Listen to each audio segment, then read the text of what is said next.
अस्सलामुअलैकुम दोस्तों, welcome back to Naveed research. दोस्तों, मिशन वर्ल्ड कप स्टार्ट होने वाला है। वर्ल्ड कप की ट्रॉफी पर कब्जा करने के लिए 16 टीमें और एक मिशन है। इसके लिए तमाम टीमें अपनी तैयारियां मजबूत करने में मसरूफ़ हैं, जिसमें तमाम टीमों समेत पाकिस्तान की टीम भी शामिल है। फ्रेंड्स, पाकिस्तान की बात करें तो इन दिनों टीम शानदार फॉर्म में चल रही है। न्यूजीलैंड में होने वाली ट्रायंगल सीरीज़ में पाकिस्तान ने बेहतरीन खेल का मुजाहरा पेश किया और सीरीज़ अपने नाम कर ली। दोस्तों, बाबर आजम की कप्तानी में पाकिस्तान की टीम के हौसले बुलंद हैं और टी20 चैंपियन बनने के लिए पाकिस्तान की टीम दूसरी बार टाइटल कब्जा करना चाहती है। तो फ्रेंड्स, आइए जानते हैं पाकिस्तान की टीम कितनी ताकतवर है और उसकी ताकत क्या है और कमज़ोरी क्या है। आज की इस वीडियो में हम इसी पर भी बात करेंगे। सब्सक्राइब करें नवीद रिसर्च को और इस बेल के आइकन पर क्लिक करें लेटेस्ट इंटरेस्टिंग और इन्फॉर्मेटिव वीडियो सबसे पहले देखने के लिए।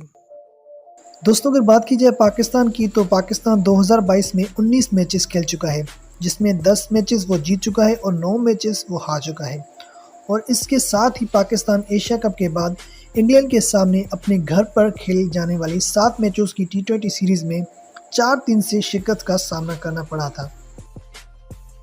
और फ्रेंड्स, हाल ही में पाकिस्तान ने न्यूजीलैंड के खिलाफ ट्रायंगल सीरीज़ में, जो कि न्यूजीलैंड, बांग्लादेश और पाकिस्तान की थी, वो ट्रॉफ़ी अपने नाम की थी।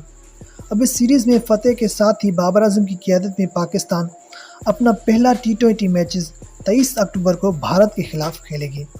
पाकिस्तान की ताकत की बात की जाए तो सबसे बड़ी ताकत कप्तान बाबर आजम और मोहम्मद रिजवान की ओपनिंग जोड़ी है। फ्रेंड्स, पाकिस्तान के लिए दोनों बल्लेबाज पिछले कुछ सालों से ज़बरदस्त फॉर्म में हैं और मुख्तलिफ टीमों पर भारी पड़ रहे हैं। गुज़िश्ता साल 2021 के वर्ल्ड कप में हिंदुस्तान को 10 विकेटों से शिकस्त देने की वजह भी ये दोनों बल्लेबाज थे। फ्रेंड्स, बाबर और रिजवान में अगर कोई एक खिलाड़ी आउट होता है तो दूसरा खिलाड़ी आखिरी तक मैच जीतने की सलाहियत रखता है।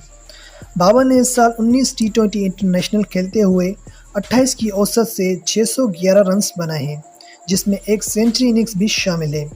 और फ्रेंड्स, अगर बात की जाए रिजवान की, तो रिजवान ने 18 मैचेस में 54 की तूफ़ानी औसत से 821 रन बनाए हैं।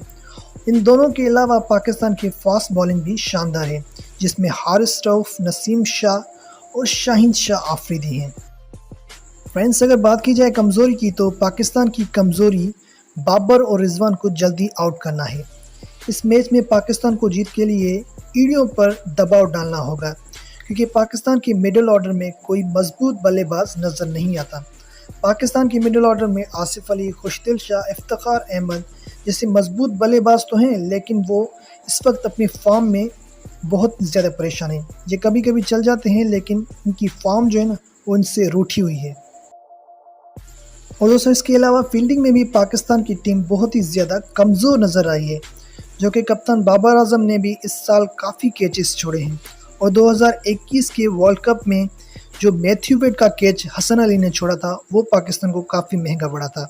इसलिए पाकिस्तान को अपनी फील्डिंग पर ज़्यादा ध्यान देना होगा, वरना अगर पाकिस्तान फील्डिंग में यही रहा तो पाकिस्तान इस बार वर्ल्ड कप नहीं जीत सकता। अगर एक नज़र पाकिस्तान के स्क्वाड पर डालें तो वर्ल्ड कप के लिए पाकिस्तान का स्क्वाड बाबर आजम, शादाब खान, आसिफ अली, फ़खर जमान, हैदर अली, हारिस रऊफ, इफ्तिखार अहमद, खुशदिल शाह, मोहम्मद हसनैन, मोहम्मद नवाज़, मोहम्मद वसीम जूनियर, नसीम शाह, शान मसूद, शाहीन शाह आफरीदी और रिजर्व खिलाड़ी में मोहम्मद हारिस, शाहनवाज दहानी और उस्मान कादिर शामिल हैं।